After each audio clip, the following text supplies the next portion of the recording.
The opinions expressed in this program do not necessarily reflect the official policy or position of DKI APCSS, the U.S. Department of War, or the U.S. government.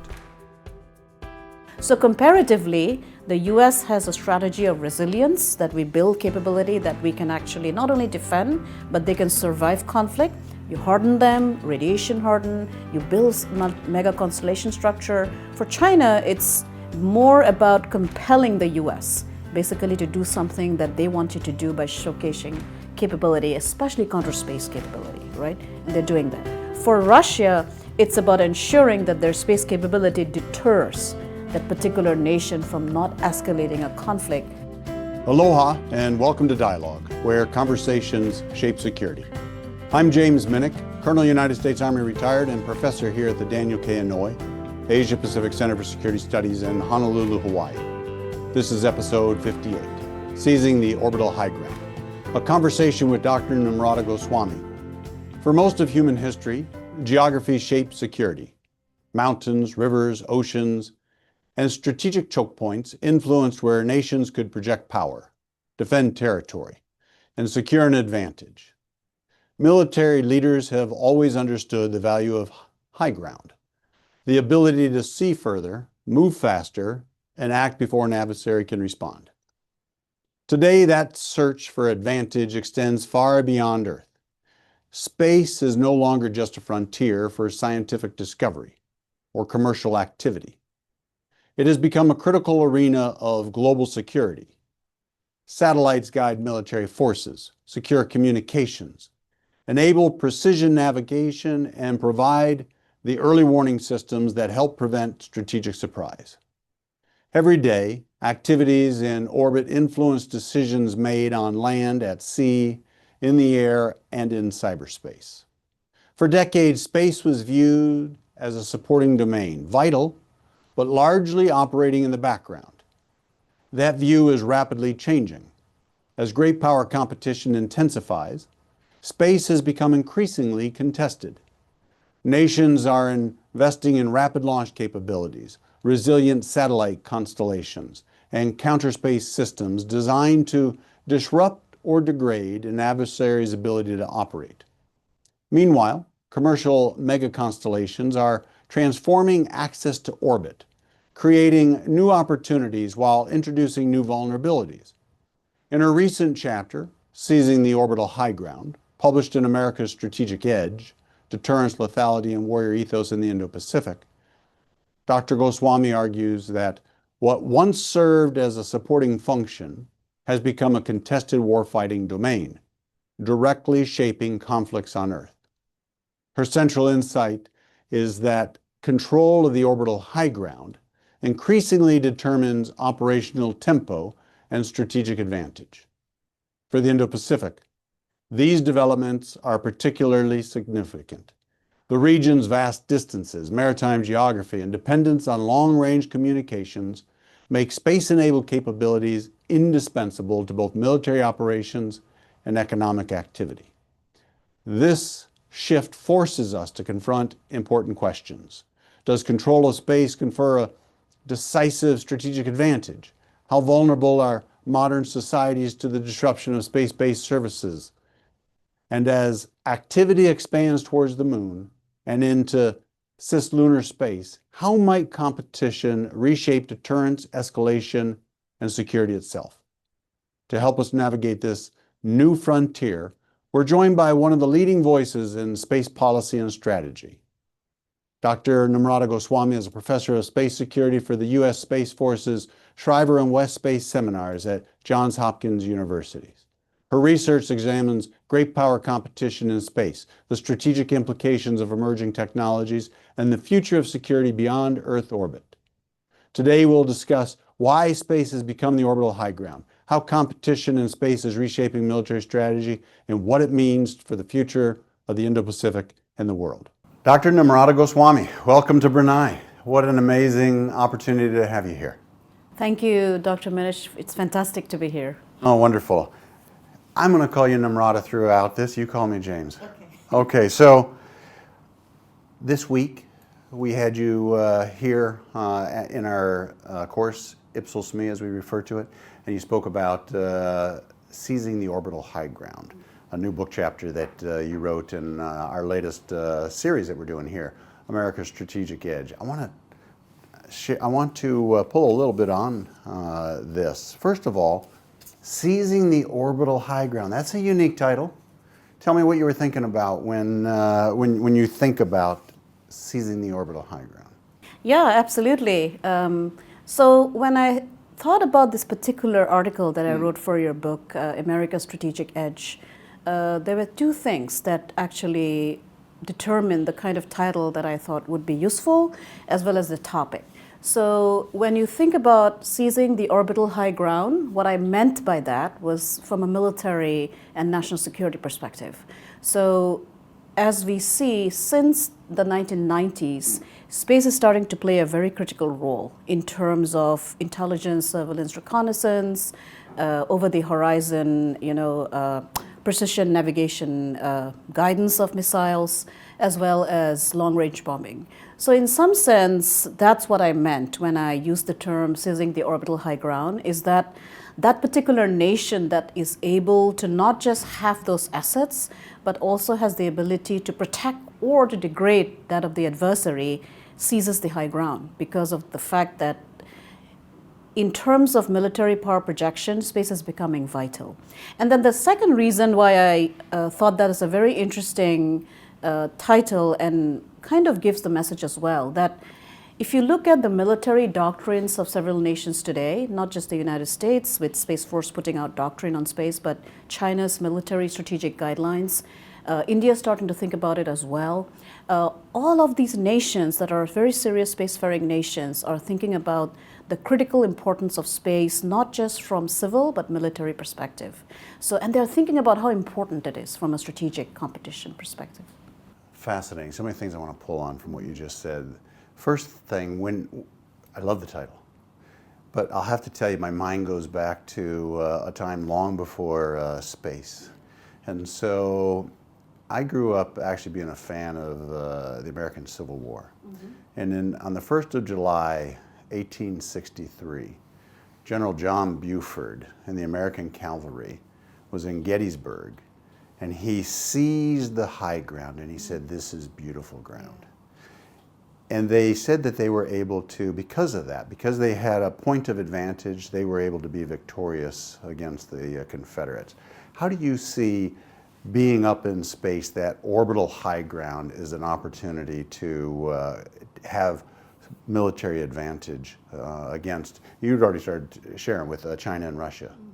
Yeah, so very similar to the area, Gettysburg, as you're mentioning, in terms of where you are as a military, especially cavalry, right, or land forces. So very similar to that today, if you think about, especially for the United States, China, Russia, the very fact that they engage outside of their landmass, they have to project power, for example, across the Indo-Pacific. China too. People think Taiwan is just next door. It's not. China would require space support. So in some sense, that particular nation that can degrade an adversary's capability in space, that helps that particular nation to project power. What do I mean by that? I mean military power, naval forces, communication, for example, vital for military command and control. The nations I'm talking about are nuclear weapon states as well, so command and control from geosynchronous orbit. So think of a scenario where if there is a crisis, say in the Taiwan Strait, and say China degrades that particular capability, it could be reversible, cyber attacks, jamming, spoofing, or irreversible with like anti-satellite capability, right? The nation that succeeds in doing that absolutely seizes the advantage, like what you talked about in the Civil War, right, in terms of seizing the strategic high ground. So I think that you see in the games or the scenarios that are being played out. For example, China just did a very interesting live wire exercise in Tibet, and then they showcased a very similar capacity in Taiwan, where they integrated their anti-satellite weapons into their projection of power into the Taiwan Strait. So you mentioned, this first mover advantage type of thing, and you brought up about the Taiwan Strait. So what are states grappling with when they think about engaging or attacking in space, and maybe you might even pull on, I heard you use an example earlier today about Russia in February of 2022, and how some of their first attacks were against space assets, but not in the space, but actually on the ground.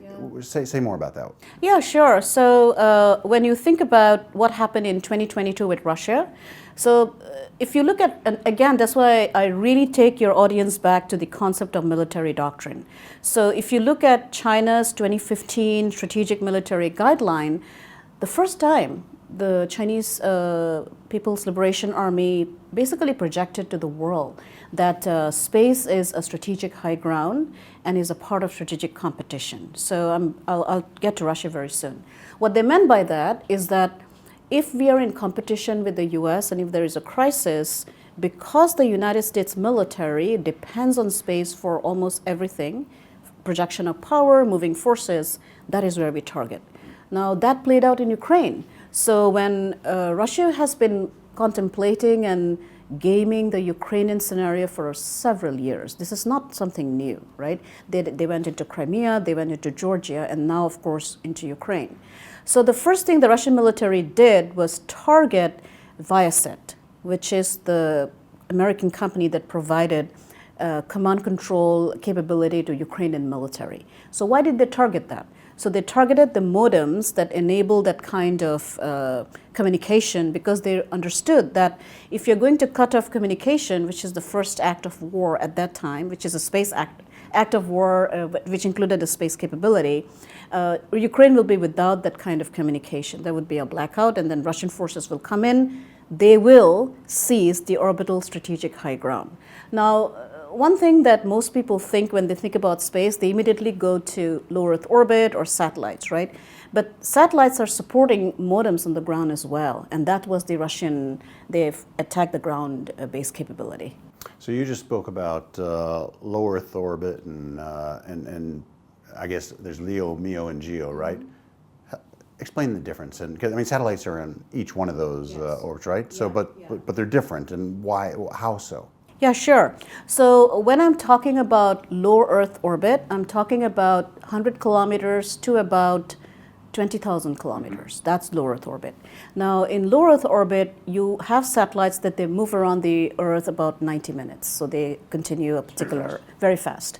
And the other thing is that when you think about low Earth orbit, one thing what nations are doing today is to have if you want to have a global picture, you would require large mega constellation structures. You cannot have just few satellites which can be destroyed. What you need is a whole range of, say, about 5,000 to 6,000 satellites. Is that the Starlink approach? That's the Starlink approach, and that's China's Goang satellite constellation approach, right? And so that's number one. Now, when you think about medium Earth orbit, that's about between, say, 20,000 to about 24,000. That's where you have your medium Earth orbit capability. And then you have geosynchronous capability that starts about 36,000 kilometers above Earth's surface. Now, geo is very important because unlike LEO, in geo you can actually, because in geo what happens is that it's like a fixed position when Earth rotates. If you put a satellite in geo, it rotates absolutely along with Earth's orbits. Looks like it's not moving. Absolutely. It looks like it's not moving. But if you want to really look into an adversary's, for example, nuclear capability or missile capability, geo is vital, right? And so if you locate a satellite there, you can look in almost every single time what's happening there. But the important point is, and this is where China is going, is that that's not enough though. You need to have a larger global picture of battlefield mapping. So you need to have an integration between low Earth orbit capability as well as geosynchronous capability. So you have to have all to have a better understanding of the globe and your power projection capability. So as we think about this architecture of advantage that I'll call it, and satellites in the different altitudes of space, is there, so how many, there's like 13 or 15 countries that actually have put satellites into space. Are they operating in all those areas, or is working in geo, is that something that is reserved to only a few of the... Very few. Is that right? Yeah. So if you think about satellites and where they are, the US dominates, especially because of SpaceX. SpaceX is about, at this point of time, nearly 7,000 satellites, and that has really gone up exponentially in the last few years. You have India, which has a satellite constellation much smaller. China is the next competitor. So compared to the US, let's look at military. So if you think about military satellites, China has very similar to the US, about 250 today. And they have also decided to place it not just in low Earth orbit, but geosynchronous orbit as well. You have other nations that have put up sets. Russia has capability, quite high actually, continuing with the Soviet Union. Japan has its own global positioning system. Europe has its own capability with Galileo. But then if you think about singular nations, if you think about African nations, not that much capability. So it's actually very limited. And more importantly, for your question, low Earth orbit is the area that does not have very good international law. So the Outer Space Treaty of 1967 does not regulate low Earth orbit. The ITU, the International Telecommunication Union, regulates geosynchronous orbit and the slots you can have. But because, as you said, not all nations have the capability to put satellites there. So we have very few. You know, you mentioned the 1967 treaty, space treaty. 10 years before that, it was only 70 years ago, is when Sputnik was successfully launched.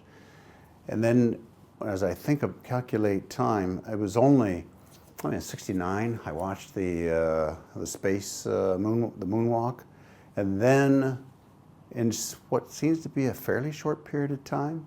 Yeah, I was in the military all through the 80s, and then in 91 you brought up that in the early 90s that things changed. And I think the way they changed, particularly for the Gulf War, was we went from a period of time where we did not use GPS, global positioning systems in the military, to being successful in that war because the U.S. military was able to do a couple of things. One, it was able to navigate through the desert with GPS because there were no maps that defined the terrain, and so it was like, we don't have to guard over here because nobody's coming over here, but that was not the case. Mm-hmm.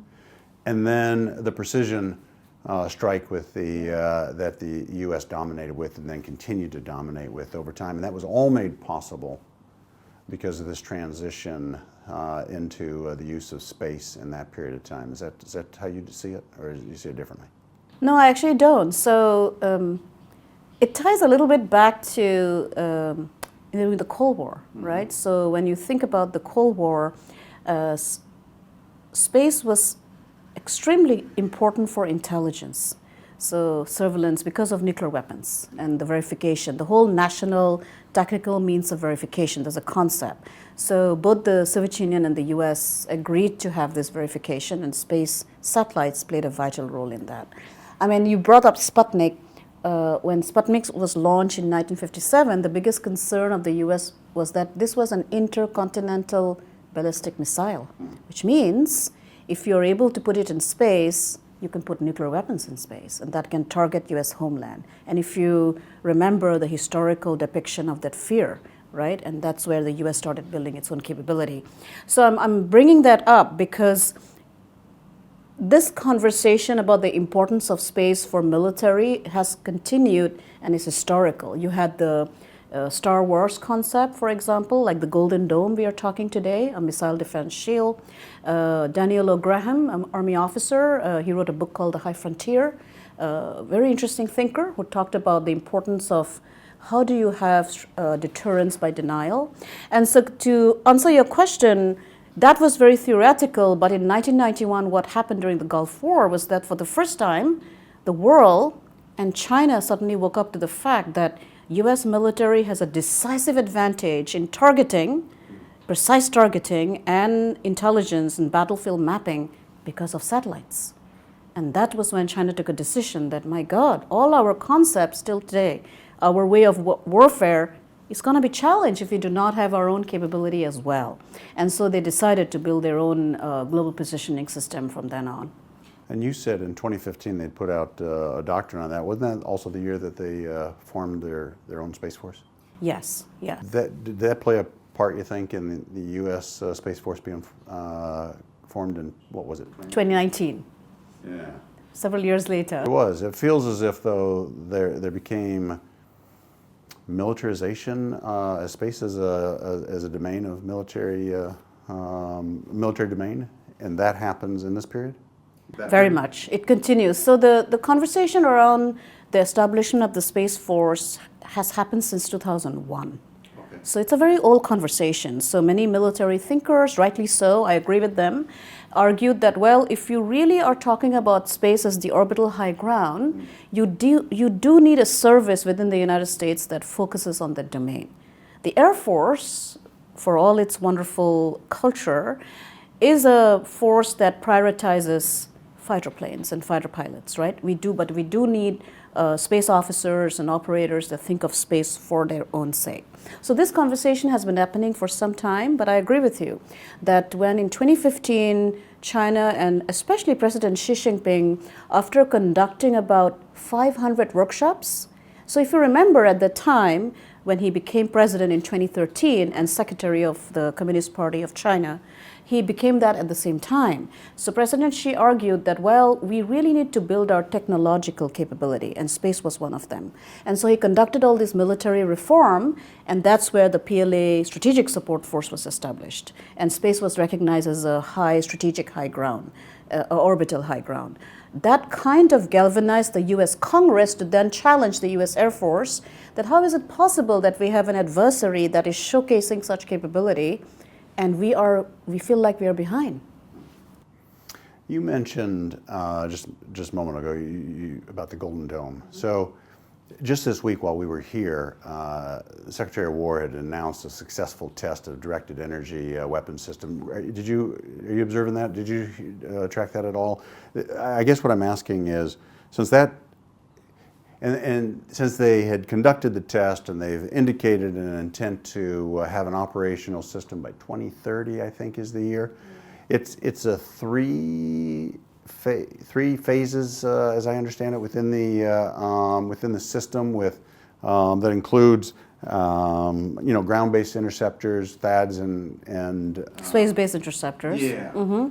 But maybe you might describe a little bit about the Golden Dome. Yeah. So the Golden Dome concept draws its origin, as I mentioned before, from the concept of strategic defense initiative that President Reagan's Star Wars. Mm-hmm. So the concept is that if you are thinking about countering intercontinental ballistic missile and securing the U.S. homeland, you need to have the capacity to target it at its boost phase. Because by the time the ICBM, the intercontinental ballistic missile, gets to space and then releases its warheads and starts to descend into a particular area, you might get some of them, but not all, right? So the Golden Dome, the very vision of the Golden Dome, if you look at the memo that the president put out, which was the Iron Dome of America in January of 2025, and now it's the Golden Dome, there are three things. One, that you build a capability that is going to be able to counter ICBMs, right?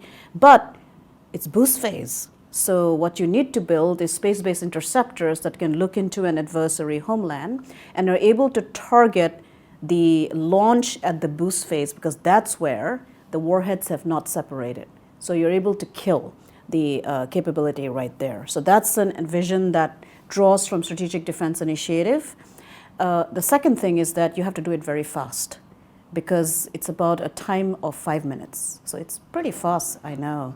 So you have to target it within 5 minutes. That's where space-based interceptors are vital, because they are looking down and they're able to locate and you're able to target it. And then the final thing is, the whole concept of the Golden Dome is that because you are targeting it at boost phase and not just terminal phase where it's already out, you're able to secure U.S. homeland from attacks that are devastating. So basically, it's a deterrence by denial. The idea, and let me go a little bit theoretical here. So the idea here is that if you build such a capacity and you can showcase it to, say, an adversary or a competitor, they would be hesitant to then launch such a capability. So you basically deter. And I think this draws on Daniel O'Graham and the amazing thinkers the US had in the 1980s that argued that the very fact that the US accepts mutually assured destruction is unacceptable. how can you tell your own people that millions will die? We need to have a deterrence capability. Pull just a little bit more on the Golden Dome. So we've had the ground-based interceptors that have been up in Alaska, and of course, I think if you probably saw the movie House of Dynamite, yes. and many of viewers will have saw that, and that gives you a perspective of how these ground-based interceptors are intended to intercept incoming ICBMs. But that was predominantly, I think, targeting against North Korean capabilities that were, and those capabilities are getting so much larger than they once were. And so the need for a system which is more robust than the earlier system brings us to the rationale for the... Yeah. The other point is hypersonics.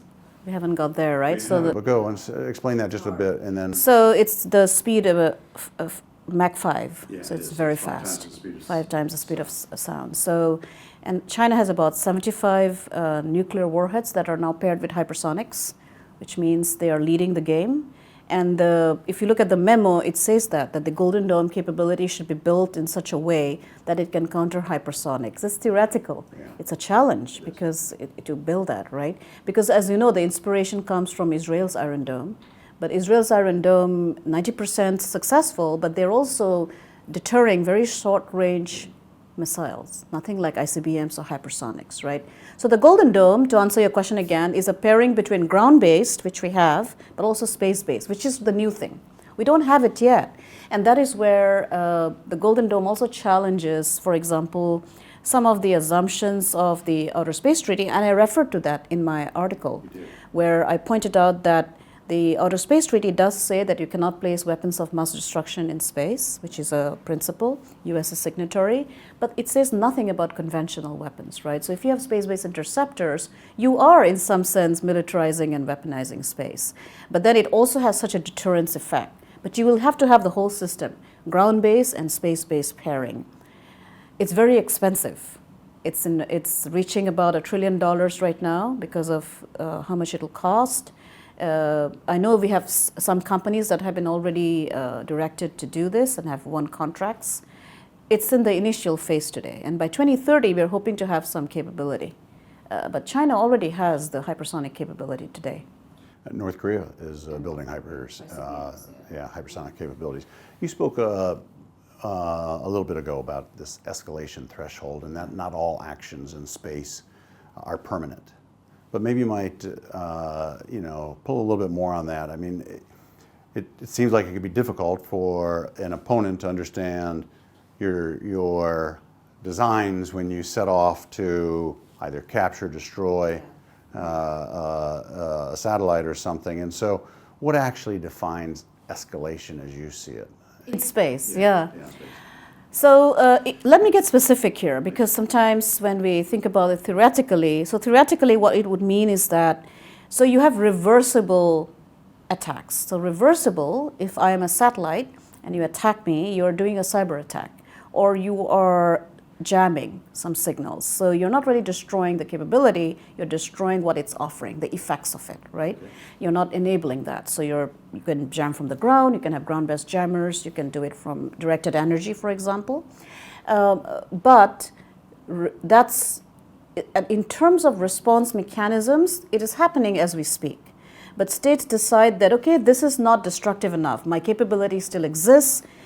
We're losing it for a very short time. But then, in 2007, China tested an anti-satellite weapon capability. And what they showcase, an ASAT. So what they showcase by destroying their own weather satellite, that they can destroy US satellites. Now that's escalation. It hasn't happened yet. A nation has not destroyed another nation's satellite. But the fact that there is signaling that itself is escalation, right? That we can do this. And then US, of course, did Operation Burn Forest, where we showed our own capability, that we have the capability as well. India tested an anti-satellite weapon in 2019, and then Russia in 2021. So that's escalation. If you're targeting another nation and destroying their satellite, it could be seen as an act of war. And what is interesting is that during the Ukraine conflict, Roscosmos, which is Russia's space agency, gave several interesting insights. And one thing they pointed out is that if you target Russian satellite capability, we will treat it as an act of war. right? So, and that's why they showcased their own anti-satellite weapon capability in 2021. Just before the Ukraine invasion, to kind of limit attacks on the Russian homeland. You can support Ukraine, but there is an escalation point there.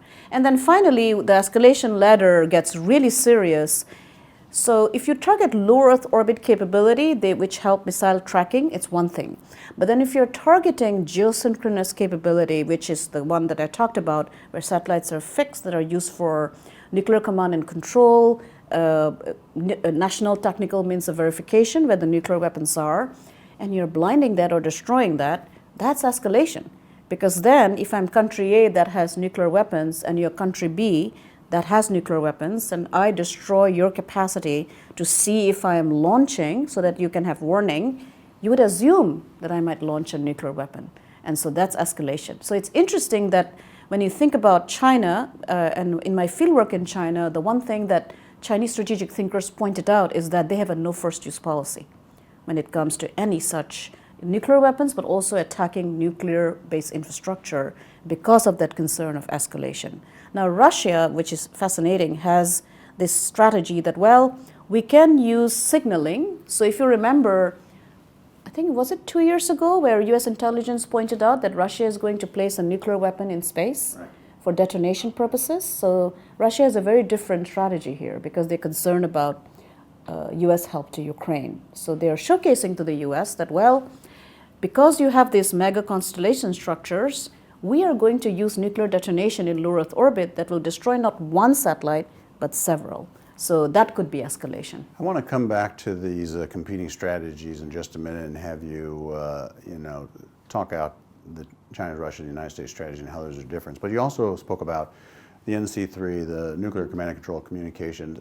The decade before the end of the Cold War, I was working in nuclear release authentication and delivery, and so I have some experience from that period. But as I think about this, how is it that, are these lines, red lines that ought not be crossed, is the interfering with the early warning systems of nuclear delivery and stuff? And you were talking about adversaries, potentially affecting this NC3, but say more. Yeah, so I think we also have to make a difference between conventional and nuclear, right? So I think it's good to give a specific case here. So think of a scenario if there is, say, escalation in the Taiwan Strait crisis, which happened in 1996, if you recall. The 95-6 crisis, yeah. That was the big wake-up call for China. So what happened was that China had launched 3 missiles into the Taiwan Strait, and then they lost their eye on them midway, because at that time they were dependent on US GPS. The allegation from the Chinese side is that the US Air Force at that time had cut off the GPS link, right? So, and despite that, despite losing sight of their missile, which were conventional missiles, they did not escalate because they didn't see it as a threat to the Chinese homeland, right? Nor did the US think that this was an escalatory scenario. But then that resulted in China then building their Beidou navigation system. Now think about a situation if by accident either the US or China had targeted a nuclear capability, because both nations are nuclear weapon states, both have missiles that can reach each other's homeland. Now that could mean a very different scenario, right? That the fear that, well, if they're actually targeting our nuclear infrastructure, that means that this is going to go to the nuclear level, right? So in doctrine, and that is why doctrine really matters, many nuclear weapon states have no first use policy. India has no first use policy as well. I think the signaling is that, well, we would use conventional forces, as President Xi says, that I might use force as a last resort, right, for Taiwan. But when it comes to nuclear weapons, even a nation like Russia is careful. So. Yeah. First use policy, the United States has a first use, North Korea has a preemptive use policy, Pakistan, that's right. And so you mentioned there's a difference, and rightly so, between disaggregated conventional and nuclear. Yeah.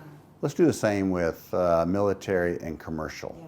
And so when is attacking commercial satellites, is that provocative? Is that an act of war? How do you disaggregate that? What do you think? Wow, that's a question that nations are grappling with, right? Yeah, because in the last few years, commercial has started to play a very critical role for military, including the U.S. Space Force and the U.S. Joint Force, right? So we depend on Starshield, for example, which is the defense version of Starlink, to enable communication. We are using launch, for example. The United States is totally dependent on its commercial sector for launching its military assets today. SpaceX is the key. No, it is. The days of NASA being ubiquitous in this space is...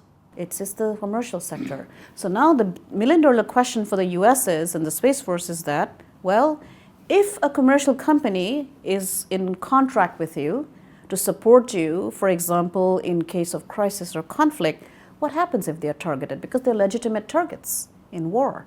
Russia, by the way, and China, and I love this question because if you look at PLA Strategic Support Force doctrinal thinking, in 2015, 2016, they commissioned a study where they said that, well, the U.S. commercial sector is supporting U.S. military force projection, including naval deployment, deployment of special operation forces, targeting our, making battlefield targeting of based on ISR. We can target those commercial sector. They're part of the military industrial complex. Now, given that, the big question is if, say, a Starlink constellation is targeted, is it obligatory for the Department of War and the military to come to the rescue? I would say so, yes, but it's not written in statute. Whereas, now I'll tell you the most interesting thing happening in Europe. So I was recently in Europe in the Prague Space Security Conference, and German Space Command and Germany just put out its strategy for space. They call it the Safety and Space Security Strategy. If you read the document, it's absolutely game-changing. The German military now says that if you target German commercial sector in space, we will respond. So we will come to the rescue of the commercial sector, right? Which is something that is quite fascinating in the European context. India recently is arguing that, well, we are also building our commercial space sector for defense. So if you target our commercial sector, we might treat it as an act of war. But they have not, again, codified it into statute, right? So it's a great question to ask. I think we will, in the future, we will have to probably come to the rescue of especially those commercial companies that are participating in defense contracts with the Department of War. Things are definitely heating up or changing or evolving into this area that you're speaking about. Let's go to the competing strategies now, and not just maybe give us an explanation of how these strategies, the Chinese, the Russians, the Americans, how those are different, but is one perhaps more effective than another in a crisis? How would you, so there's two questions there, define and then compare. Yeah. Well, so if you look at the U.S. space strategy today, it's a lot about deterrence and ensuring that space assets can be used, especially in an environment where there is conflict. So access remains. The U.S. is very much focused on resilience, by which I mean hardening of your satellites. If you remember, General Hyten had said that if you have very few satellites, they are juicy targets, right? That's why we need to have proliferated constellation structures, where if you degrade a few, we still have access to several others. So it's a lot about resilience. It's a lot about tactical launch, for example. So you have very quick reconstitution of satellite capability by building very specific custom-made rockets. Firefly is building it. With Victus Nox and others for the Space Force. So the strategy is about resilience, enabling the space capabilities to remain, especially in context of conflict. For Russia, which is very interesting, it's basically a strategy of using satellite capability for what they want to achieve, which is deterrence. So you deter by using our satellite capability, and that has actually worked, as you saw. When they did their anti-satellite weapon capability in 2021, the basic signaling to the United States was that you want to support Ukraine, but if you target Russian homeland, we will escalate, and we will use our space capability to do so.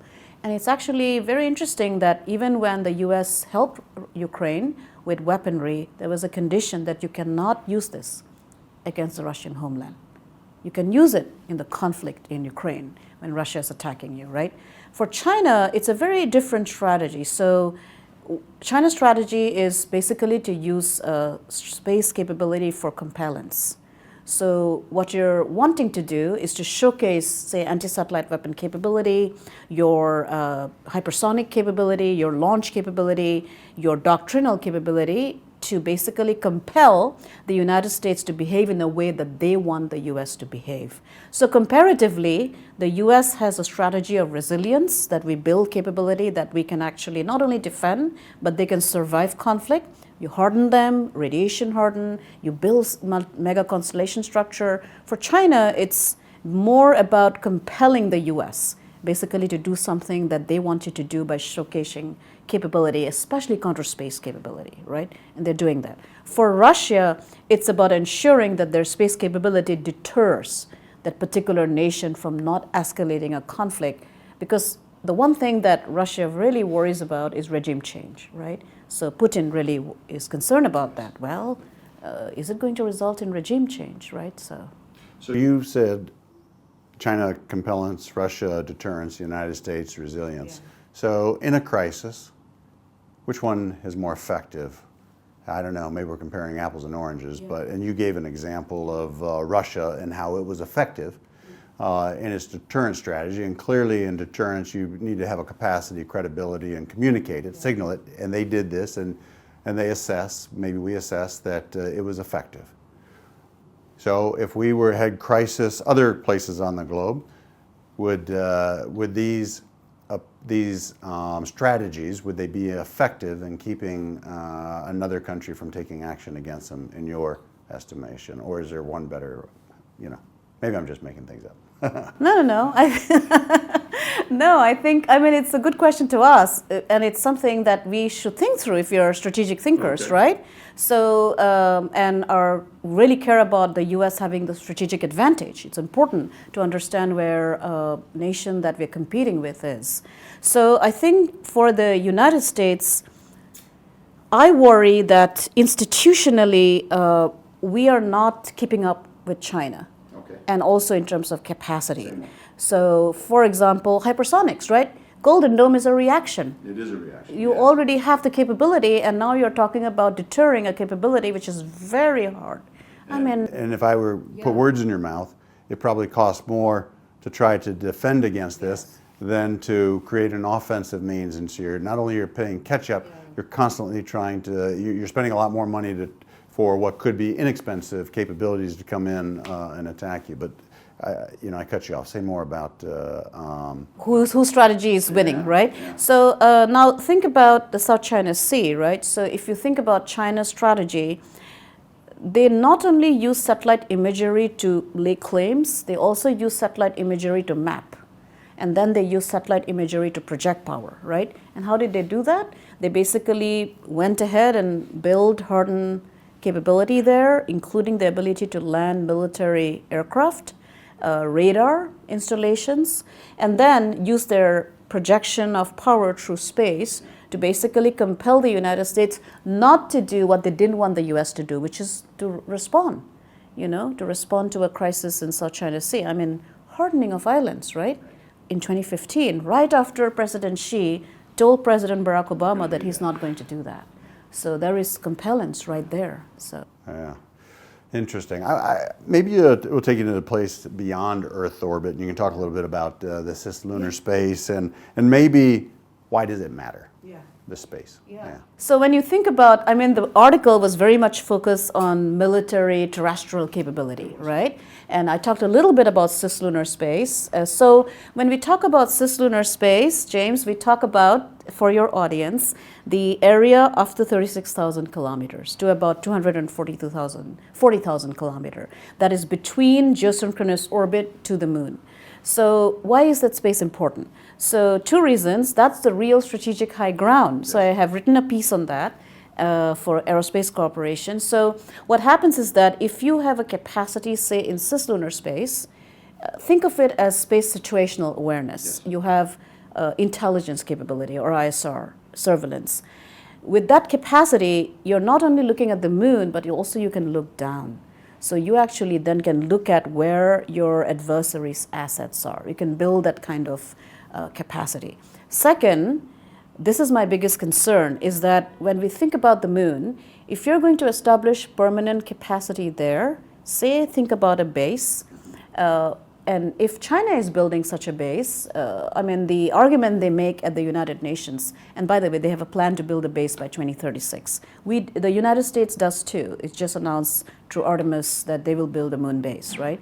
But China's base is way larger in terms of thinking. They have been thinking about this since 2002. So it's a long-term thinking, right? So, but at the UN, what they argue is that, well, this is totally civilian. This is a China National Space Administration, so what we are going to build on the moon is going to be for everyone, right? But then when I dig deeper and I done research, so the China National Space Administration is run by the State Administration for Science, Technology, Industry for National Defense. And then the engineers and the recruits are mostly from the PLA, right? And so that's a concern. And so my concern is that, well, if they actually take over a most strategically important area of the moon, which is the South Pole, and establishes a base where the resources are. Why is that the most strategic part of the moon? Because that's where the resources are. So you have resources like helium-3 that can be used for nuclear fusion, which we are trying to get to.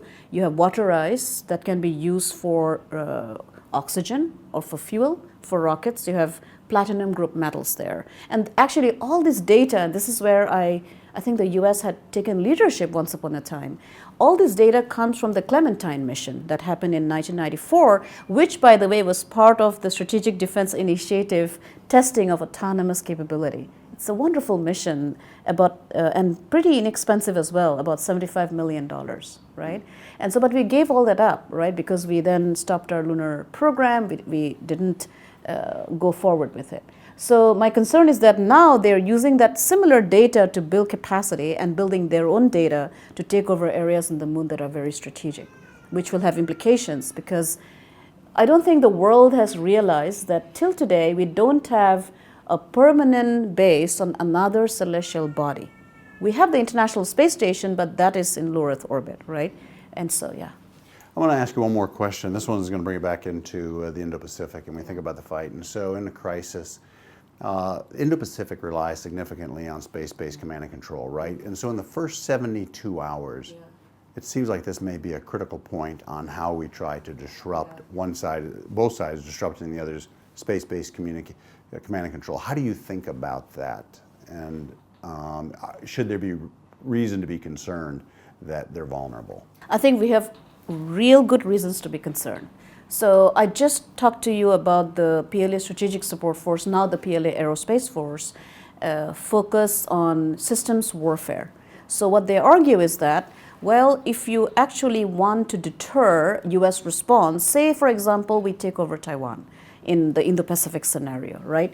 And the one way that you can slow down or deter decision-making cycle is to target command and control and target space-based assets, which the US depends on today, right?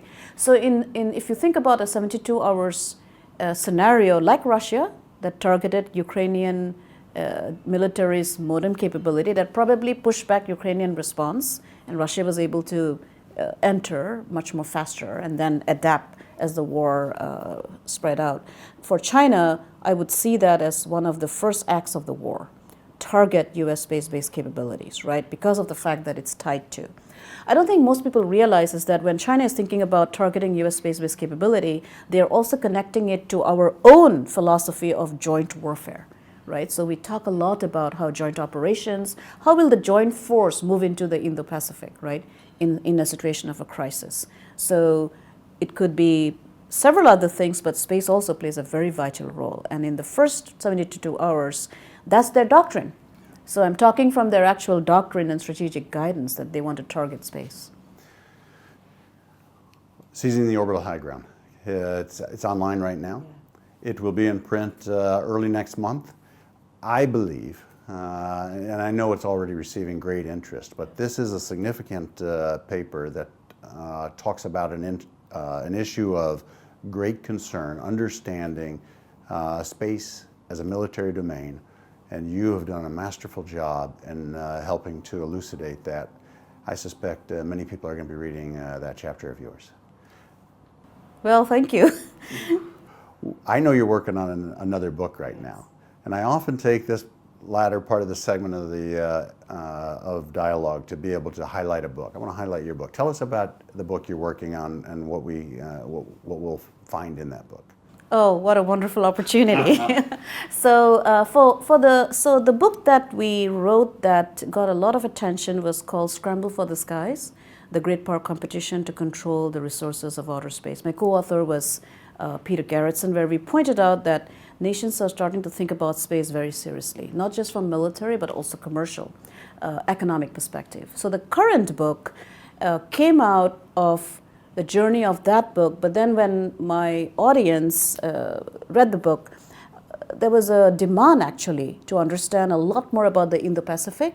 What are countries like Japan, for example, what are they doing? Why are they suddenly investing so much in space? What is the motivation? Why is ASEAN interested in space suddenly and wanting to have a space agency like ESA, for example, European Space Agency? So the current book, what it does is that I'm starting to write it, and so it's going to look at space power theory. What do the space power theory mean?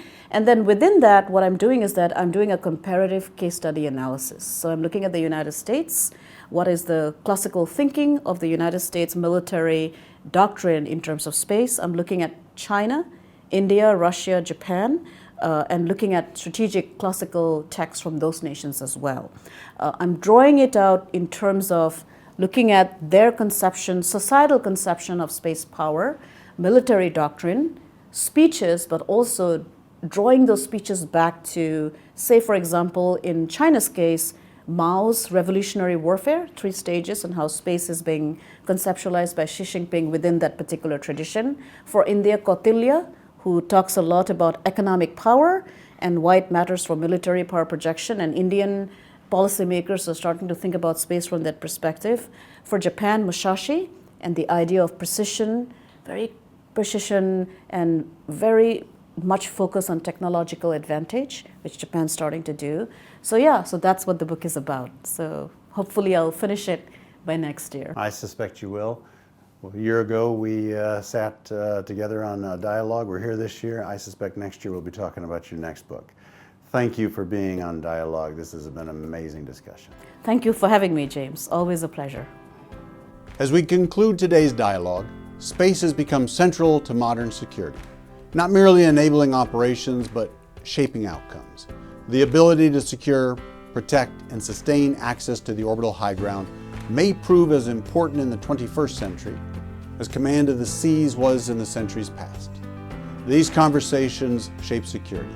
On behalf of all of us at the Daniel K. Inouye Asia Pacific Center for Security Studies, thank you for joining us for this important dialogue. My thanks to Dr. Namrata Goswami for her insights and analysis. I'm James Minnick. Until we meet again, aloha oi. The opinions expressed in this program do not necessarily reflect the official policy or position of DKI APCSS, the U.S. Department of War, or the U.S. government.